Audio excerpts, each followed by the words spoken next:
Good morning, good afternoon, and good evening. It's Way T Lightheart from Bioptimizers with another edition of the Awesome Health Podcast. And today we have a very special guest. We're going to talk about the integrative cancer care, including the integrative cancer nutrition method. And I have as my guest today, Cathy Biase, who is a holistic nutritionist and certified professional cancer coach. She specializes in the functional application of nutrition for root cause health improvement in the area of chronic disease with a focus on cancer care. She is the host of the HealthHub, a radio talk show and podcast covering various aspects of integrative health, as is a teacher of the Canadian School of Natural Nutrition. Cathy is educating people on topics such as nutritional support for cancer patients, managing side effects of allopathic cancer care, the microbiome and its link to health and the immune system.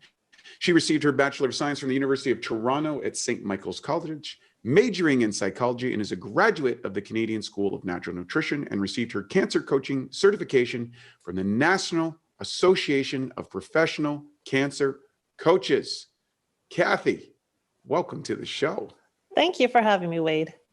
Well, I think nobody escapes the cancer conversation. Every family, I believe, pretty much on the planet is touched by cancer. My own journey was touched by that with my sister's early demise at the age of 22 and the whole experience leading up to that. And I remember the helplessness that we felt when we were only going into a hospital situation. We only had with the doctors. They're talking all this language that we don't know.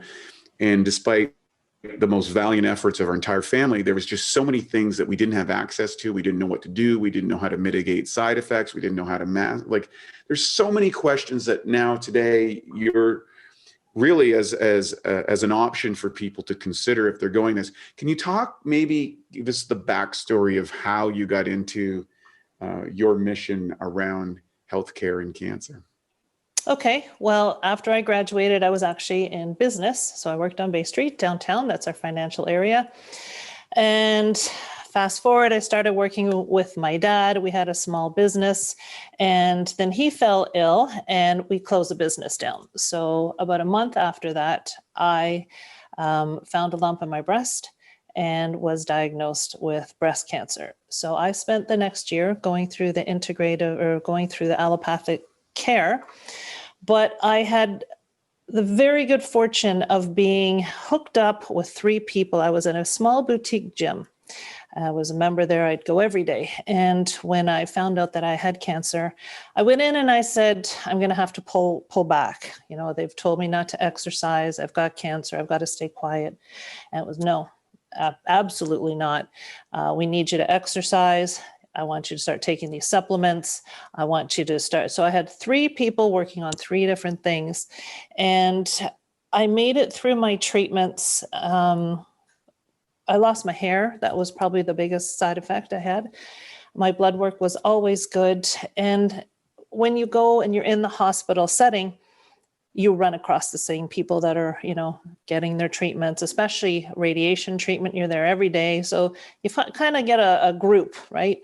And I talked to a lot of people. Some of them had a hiatus in their treatment because they fell so ill from treatment that they had to take a break.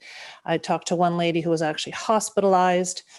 And I started thinking what was different. And of course, there are just so many people dealing with this, right? You check in for your appointments and you're waiting in line, and it's overwhelming. And there were so many things as I thought about how I seemed to differ from a lot of people. And it came down to, I was prepared, and it wasn't life-altering preparation. They were lifestyle changes, they were diet changes, they were knowledge changes that I could implement readily. And I thought, people need to know this. So I thought, after the year finished, my job was done with my dad, I thought I'm going to go back to school. So I went back to school. I took my certification with the National Association of Professional Cancer Coaches, and I got my certification. And that's where it started. My brother-in-law fell ill with melanoma, and during his course of care, I linked up with a naturopathic oncology specialist. I've been with him since. I've learned a great deal in that side of integrative cancer care. And through working with people and talking to people, I really evolved into what I saw was necessary. It wasn't just nutrition. It wasn't just, working out, and it was health. And it took me 3 or 4 years to finally grasp that. We're not taking care of our health before treatment, during treatment, and after. And that's where I found my lane. And I started working with cancer patients, mostly people that are in active care. I'm starting to get people now that are preparing, which is great. But that's where I found my lane. So it's not about only nutrition. It's about creating an internal environment that will get the most from your nutrition. It's about getting lifestyle choices. And as I said, they're not lifestyle choices that you have to go a complete hard left for most people. It's just understanding, educating, and giving this substantial piece of a cancer protocol that's missing, and it's attending to health. Well said. I want to dive into that a little bit because, I have friends and family members who, get diagnosed recently, or friends of friends. And, eventually someone calls me, texts me, sends me, hey, what can I do? And all that sort of stuff. Maybe you can talk about, okay, first and foremost, what is it? 1 in 2 people are going to get cancer now, something That's like the that. Stats, yeah. So basically, if you look around in your family dinner room table, half of those people are going to get a cancer diagnosis at some point in time. And there's some scientists that said, well, the longer that you live, the higher the likelihood that you're going to develop cancer. And that's true of all organisms. But what happens is there's this, when you get the diagnosis, I think, can you talk about maybe the emotional side? Because you are, you understand psychology, you understand the experience. Like, what happens typically in your case versus some other people that allowed you to be more prepared, or how do you prepare people moving forward based on your training in psychology? Because I think that's a big part. Would you agree? It's a huge part. It's a space that I'm actually trying to move into now. That space. My focus has been recently that space between end of treatment and getting back into normal life.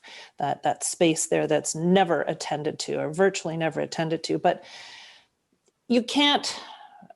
Okay, I shouldn't say I couldn't. I thought I was in good health. I was not prepared for a cancer diagnosis. Still, the knee-jerk reaction is the mortality piece that, you're diagnosed. It's not like being diagnosed with another illness. You hear the word cancer and automatically we knee-jerk to a very dark space. It can't be helped.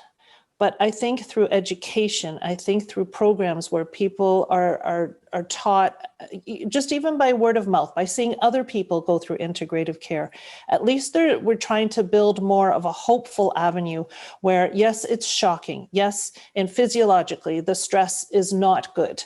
We don't need to go into the immune system and that from the shock of a diagnosis, but that emotional piece is definitely a part of the integrative care, because as the head goes, the rest of the body goes.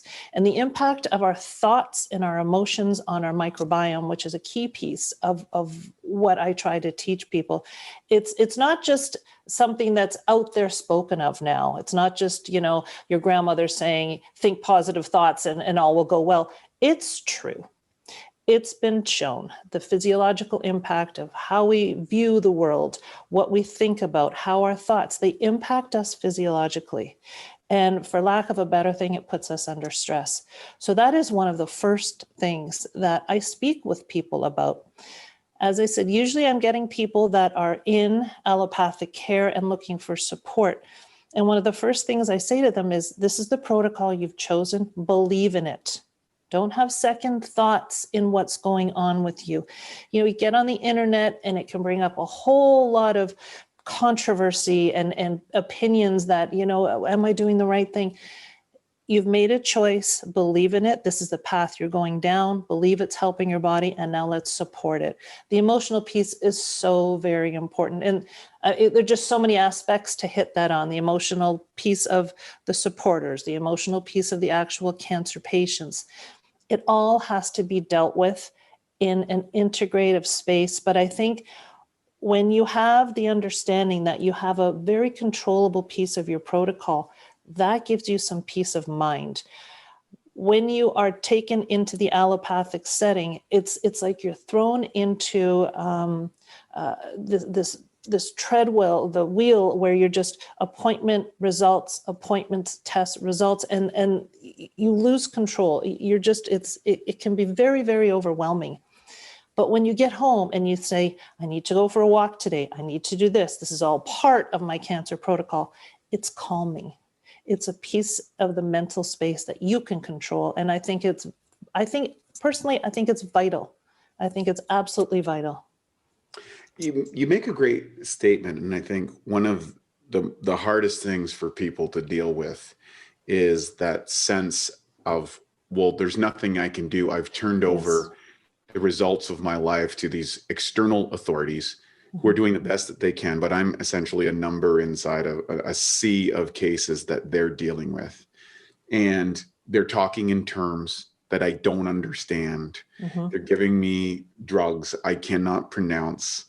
And then I go on the internet and you got one people saying this is state of the care and the other people saying that stuff will kill you. Exactly. Which, we have a proliferation of opinions that can influence you. And I think anytime that you can, I go back to any endeavor, whether it's business, whether it's working in a company, whether it was back even when I was a bodybuilder, is once I was clear about the things that I control, what am I doing at 6 o'clock? What am I doing at 8 o'clock? What am I eating at noon? What am I doing? Once I had that, then as I moved towards a high pressure situation, which is, well, am I going to survive or not? The point was I wasn't so caught up in what was happening a month from now, 2 months from now, 3 months from now. I was dealing with what I needed to do that day, and I stayed present and that returned that component. I think that's really critical for people, because otherwise you just seem to be kind of like a cork drifting in the ocean. Maybe you can talk about the profile of what you would say a successful person would do under the guidance of you can't control the outcome, but okay, you get cancer diagnosis. What does a person do? Well, if you're in the allopath, if you're in the medical system, right, you're under a standard of care. There's an umbrella. So each type of cancer is given a basic standard of care. This is what the doctors have to do. But what the doctors aren't controlling is how individualized your disease is. Yes, it could be a breast cancer, but the thumbprint of it is individual for each and every person. And that's because our makeup is different from everybody else. So this to me is profound. When you have that understanding that if you attend to your health, everything you're doing is just magnified in its performance. I think it brings a sense of, what's the word I'm looking for? Hope, more than just relying on other people. And well, you're stacking the deck in your favor. You're trying to, right? Exactly. And the more we understand how the microbiome works and its impact on certain medications and its impact on stress and its impact on inflammation, the one piece that people understand now, I think people who come to me, people who are in the integrative space, is they understand the word inflammation. So just to that one target alone, I can speak to them. Everything I can talk to them about is to try and dampen down that inflammation.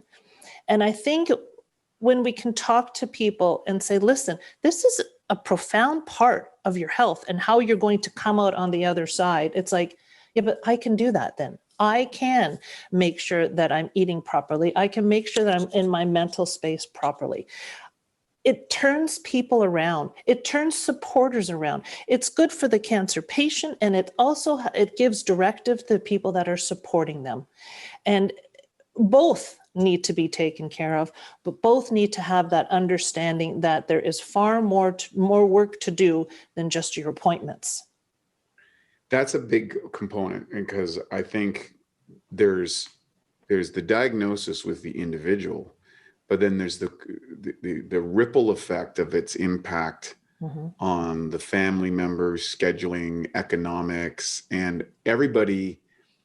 So often, even in your associative friend sphere or whatever, they go, well, what can we do to support you? How can we help? There's a lot of willing people that oftentimes want to provide support, but they don't know what to do either. Do I bake you a pie? Do I take you to it? Like, so people don't know what to do, even though they're very well meaning. And oftentimes they get paralyzed because they feel helpless as well.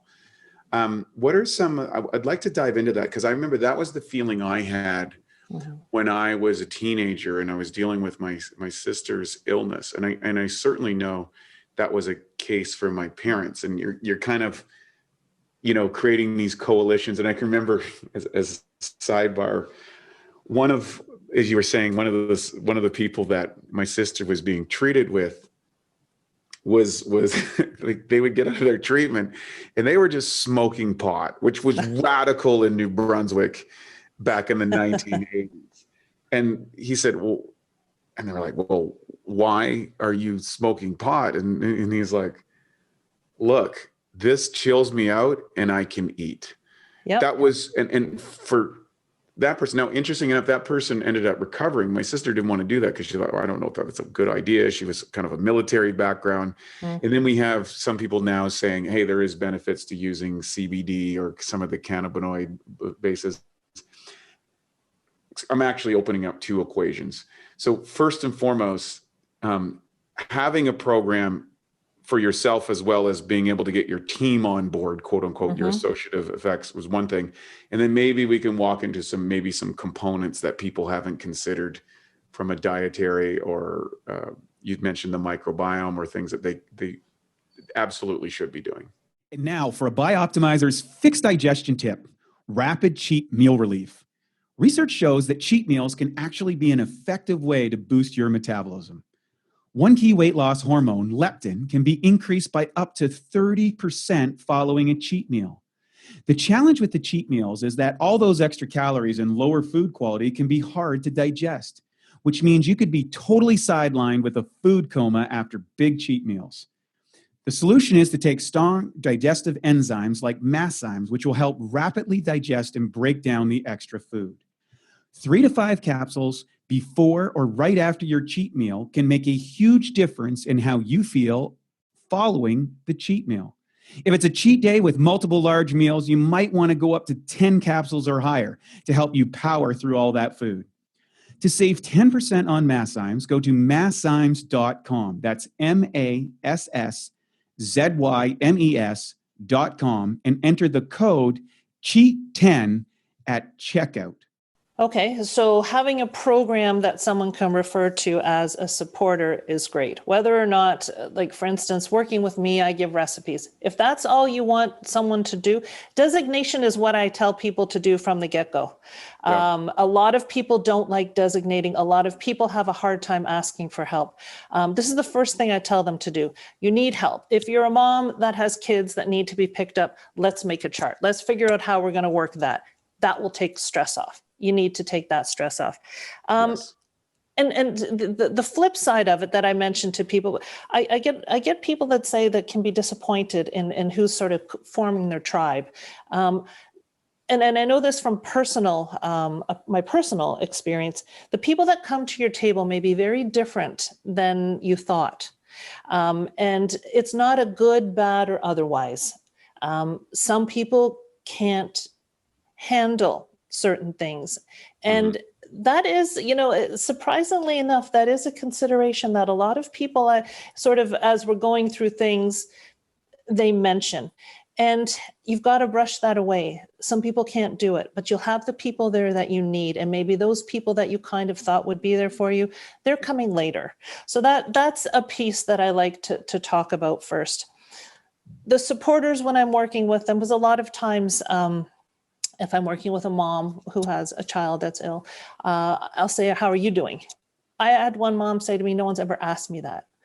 How are you doing? You've got to take care of yourself as well as everybody else, as well as the person that's sick. So what they're learning through integrative care can be applied to them.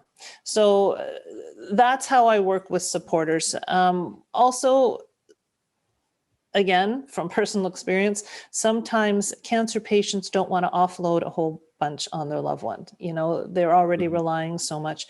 There's nothing wrong with going out and getting help for that, talking to someone who's not a part of the piece right now. So those are the ways that I sort of work with support. I'm not a therapist, so I certainly don't sit and work through that, but I can certainly give options. I think you gave a good component of how to set the corollary schedule and designation responsibilities for people, and recognizing what you're comfortable with and what other people are comfortable with, and then filling in those gaps maybe with assistance outside and beyond your immediate. This is temporary. So this is what I have to get. This is a temporary schedule. You know, call in your chips and get the help that you need. Take that stress off of you. Wonderful. So the second part of the question, which was totally unrelated, what are some of the things from a nutrition point, because you are trained at the Canadian School of Natural Nutrition, what are some of the things that you have found, which for the most part is a general suggestion, help people go through cancer treatment in a way that alleviates some of the side effects of or supports the recovery of the treatment they're undergoing?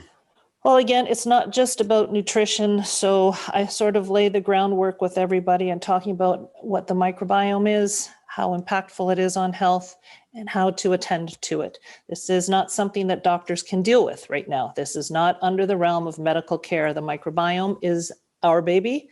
It's a huge piece of our health. So I educate people on how to take care of it. So we're talking fiber, we're talking fermented foods, we're talking lots of nutrients, colorful nutrients in the diet, because the microbiome feeds on these type of things. The fermented foods are probiotic foods. Now, again, this is generalized because people are going through treatment. Some doctors don't like them on fermented foods, but we can work around that. A big piece of the nutrition is when we're eating. So I often talk about the schedule of when they eat. We talk about their body cycles. We talk about circadian rhythm. So this is very important to me. I think it's a very important piece of extracting all this sort of preemptive work within our body is so that we can extract all the nutrients that are going into it. So knowing when to eat, knowing that there are certain times of the day that the body really doesn't want to eat. Basically at nighttime, our body wants to detoxify, it wants to repair. So giving people the understanding that let's not push too close to bedtime and load down on food. And again, these are all generalized. If someone is not eating well, they're cachexic, I'm not going to tell them not to eat later on at night, but these are general terms for overall health. I'm also a big proponent of supporting our detoxification system. So I like to talk about the 7 basic aspects of our detoxification and how to support them with different nutrients. I talk a lot about the liver, phase 1 and phase 2 detoxification, adding lots of cruciferous vegetables to the diet, flax seeds, different seeds. I'm not someone who changes diet profoundly unless we're coming from like a McDonald's setting into my care. I find a lot of people that I work with are very into nutrition. They have a very good concept. It was actually very intimidating to me when I first started. I get people coming in and tell me the macros they were eating and so forth. So that's another piece of what I do is pull them back from that, because I don't want what they eat and their nutrition to be another stressor in their life. this is an important thing for me. You have to enjoy your food. You know, people are going through allopathic care and they're at the hospital and they're doing treatments and they're getting test results. I don't want you to come home and look in your fridge and go, well, now I've got to down the tofu, my raw broccoli. You know, I want you to sit at a table and have nutritious food with the people that you love, because to me, again, you're going to extract far more nutrients because you're not in a stressful place. The food is not, I don't like to focus on the food as a protocol. I want to focus on the food as enhancing their overall health. So that's an important piece for me. We'll go over, you know, the certain ratio of nutrients that I've kind of like them to get into their diet, like the protein, the fiber, the carbs. I'll do some food therapies if the person is healthy enough. Someone's going into chemotherapy or radiation, depending upon their schedule of treatment. I've had a lot of success with reducing calories and carbohydrates 2 days before, with mitigating side effects. These are all sort of part and parcel of nutrition therapies that we can implement. But again, it's often taking what people are doing and just fine tuning it. And the effects are profound. The effects are profound.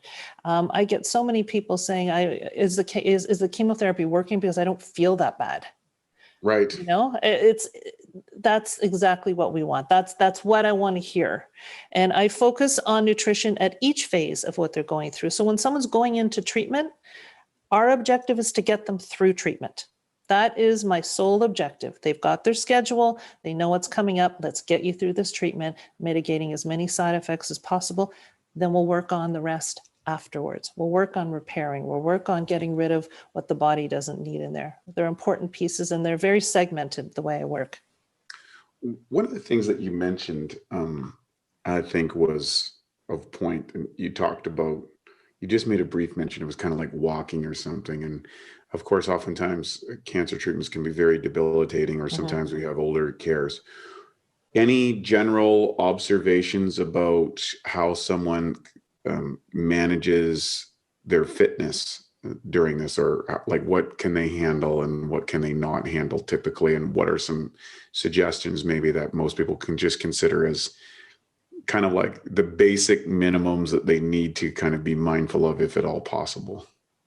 Well, again, depending on where you're starting, I worked with a man who was a huge biker, and him getting on his bike was not only exercise for him, but it was peace of mind. It was blowing through that stressor, but he was of that fit level.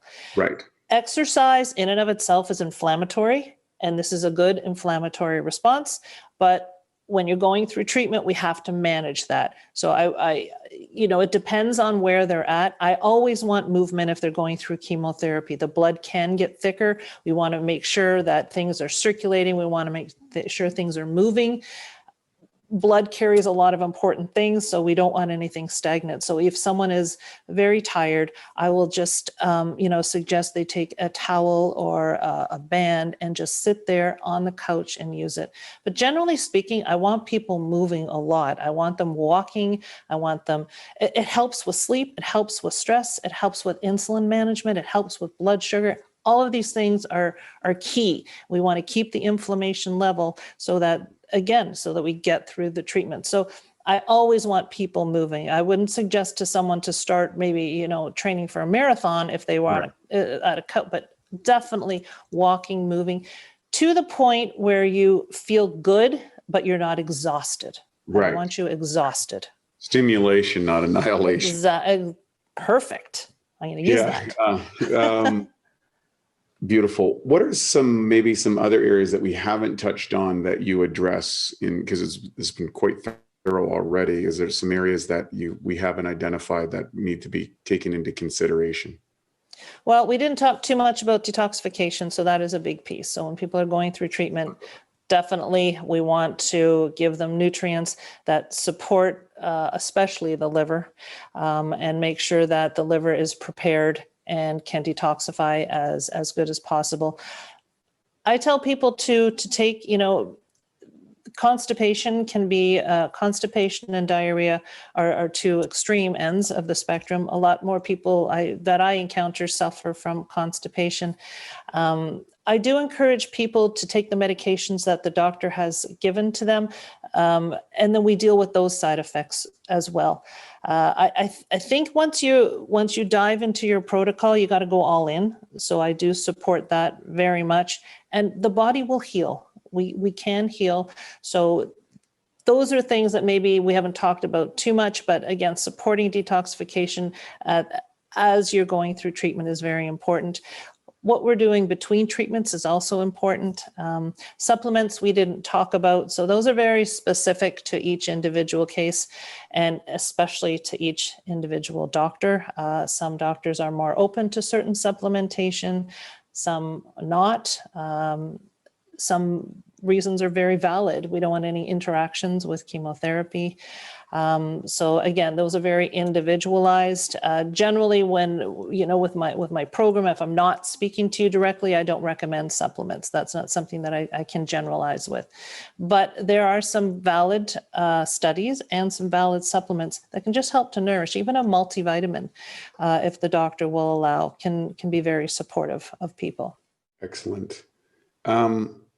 Let's talk a little bit about your work and that you're doing on your podcast. You have the HealthHub radio talk show, and you do have, I believe, a program for people if they are, dealing with a diagnosis and want to put everything in their favor. You want to talk a little bit about how that emerged and how the HealthHub emerged? That's a totally different story. Okay, well, let's do the protocol, and then we'll talk about the HealthHub next. Like for example, how do people get your program? We had to look at it. Looks great. Oh. How do people find it and access it and get for it? And then let's talk about the HealthHub radio. My website. It's on my website under Cancer Canopy. So I do other nutrition as well. The bulk of my practice is in cancer. So I've got a separate drop-down tab. It's called Cancer Canopy, and my online program is there to download. So it's cathybiase.com. So that's the easiest way to find me. And the HealthHub was a friend of mine at a radio station asked if I wanted to do a radio show. And I thought he was insane. But having come through cancer and having become a cancer coach, I thought, why not give it a shot? I was so nervous. And mine is not just it's a radio show, and it was live at the time. It took me 3 weeks to prepare for my first show. And so I did my first show, and it was just, it just gained speed. I kept throwing out to I got you on my show. I threw out to big names. I thought, you know what, all they can do is say no. And it evolved, and it's an integrative show. We have people on who have been successful authors. I've had chefs on. I've had scientists on. Scientists love to come onto my show. It gives them a platform to talk about things that we may not see for 10 to 12 years. So I love having scientists on the show. And it's just a show that I try and bring people on so that my listeners have the right questions. So when they have something that they need to talk to the doctor about, they have the right questions. And if they're not getting the answers that they are, or the doctor's not able to help them, they have the ability to research and look elsewhere. I just want to give people information that there's so much out there that they can reach for. It's science-based, which I think helps my listeners it's more valid to them. And things that I just want to educate. I love educating. I love doing webinars. I love doing my show. I had one of my guests on a webinar yesterday. So a man who wrote, John Leland, he wrote Happiness is a Choice. So through all this, the pandemic and everything, I wanted to do a webinar with him. So he came back on. My guests are wonderful. And it's been just a joy for me. It's an aside from cancer care. I don't have a lot of cancer guests on the show per se. So it's just, I learn so much, and that's why I keep doing it. I love the people I meet, and I love learning from them. Cathy, we'll put all the connections into how people can access the show. If you can just say where do they actually find the HealthHub? The Health Hub you can find on Spotify, SoundCloud, iTunes. It's on my website. I don't have a website for it per se. So if you go to my website, you'll see the Health Hub there, but it's on all your favorite podcast platforms. Another question I have for you before we wrap things up is, what do you envision or what are you helping to move towards for people from a complete perspective, whether it's addressing their health or addressing a diagnosis and managing cancer treatment per se? Like, what would you say would be the perfect scenario that people could, kind of move towards? Because right now we've kind of got an incomplete one and you're kind of bridge that gap. What would you say? Hey, so-and-so got diagnosed with breast cancer or prostate cancer, a couple common ones, let's say. What would you suggest as a course of action? My ideal, my out there, my Everest is for people to get a diagnosis of cancer and say, all right, okay, so now what do we do? I've got to get this, I've got to get this, I've got to get this. I want the fear, the absolute abject fear. I want to tone that down. I want people to understand that they have options, that they are a part of the process. It would be a dream for me for people to say, okay, now I've got to prepare for treatment. It just doesn't happen enough. And here are the steps. I need to take care of me to prepare for my treatment, because I think in doing that, I think the fear is brought down a little bit. I think when people understand that they have, when you're given a diagnosis, the first thing, chemotherapy, I don't want that. Okay, so now what do I do to prepare for these things? That, if I could get those words out of people's mouths, if they can say, how do I take care of myself going into treatment? What do I need to prepare? I will think that we are moving in the right direction. Well, there you have it, folks. Cathy Biase, you've been an absolute joy to have here on the podcast. And for those who have been listening to this, I think it's really important. Share this particular episode with your friends, with the people that might have been diagnosed with cancer, not sure what to do, and keep it in your files. Inevitably, all of us are going to face cancer, either for ourselves or someone close to us that we love. And you, as I said, want to stack the deck in your favor. And I think you've come up with a great program for people to, hey, here's what I can do. Let's take control of the things I can control. Let's turn the rest of it over to God and the doctors, and move forward with the best possible intentions. Thank you so much for joining us today. And for all of our listeners at Bioptimizers, I hope you enjoyed this podcast. Please post, share, smash the like if you enjoyed it. But more importantly, do not let cancer beat you. Let cancer be an opportunity for personal growth and the development of an even better approach to your own health for you, your family, and your loved ones. Thank you so much for joining us today at the Awesome Health Podcast. I'm WT Lightheart. Take care. Lots of love. And now for a Bioptimizers fixed digestion tip. Turn cultured foods into superfoods.